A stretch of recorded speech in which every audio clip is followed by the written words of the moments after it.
So this is going to be a tutorial for the last door bump. This isn't technically the last door in the level, but it's the last door that we actually bump through with Flood. So first things first, what you're going to want to do is you're going to want to jump over this hallway and shoot these carriers that are inside. Throw a nade if you want. Basically, you're just trying to keep those carriers away from you while you're trying to set up this bump, and you don't want them bothering you. So after you do that, I'm going to skip it for now to show what's going on over here. You basically want to come over to this wall right here, walk up right against it. It doesn't really matter where on the wall, just against it. And then there's two different spots you can line up here. There's this spot on the wall right here, and then this spot on the wall right here. The difference between these two spots I will get into in a second, but I just want to show how to get Flood to the door real quick. Basically, after you kill these carriers, all you're really doing is just sitting here waiting for human Flood to walk up to the door. So you just kill the elite Flood, you let the human Flood walk up to you, and then you would do the inputs that follow once you line up here. So for the first lineup,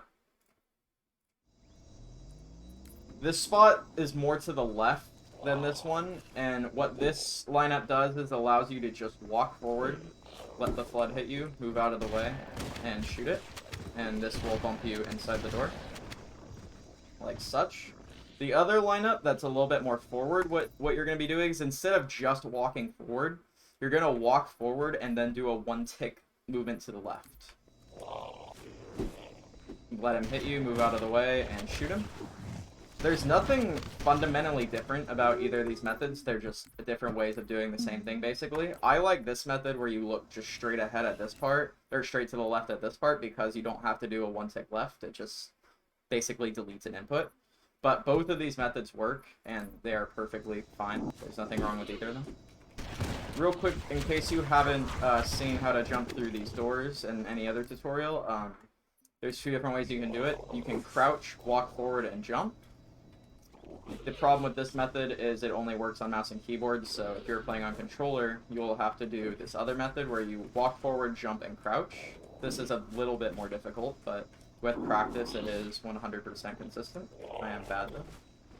Wow. It is kind of, like, weird. It changes from door to door as well, so you'd have to, like, you know, figure that out. But that's basically it for easy. These are the only two ways you can do it. Looking at this spot and walking forward, or looking at this spot, walking forward, and one tick left.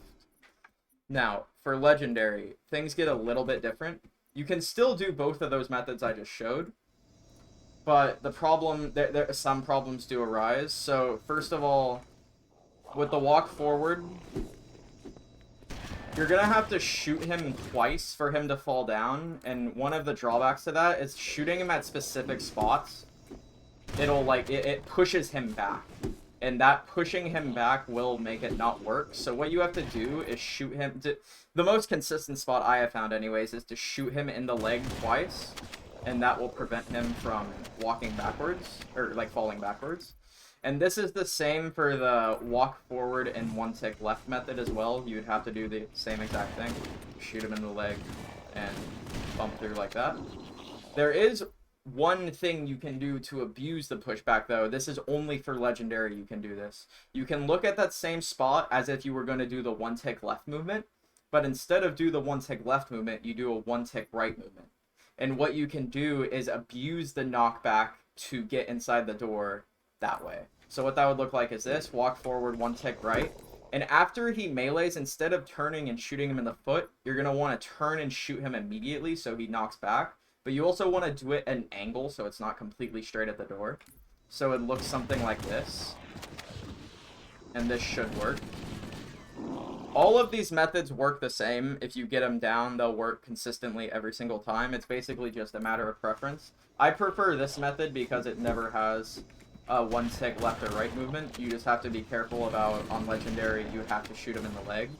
But either way, all of these methods work perfectly fine. So that's basically it for this story.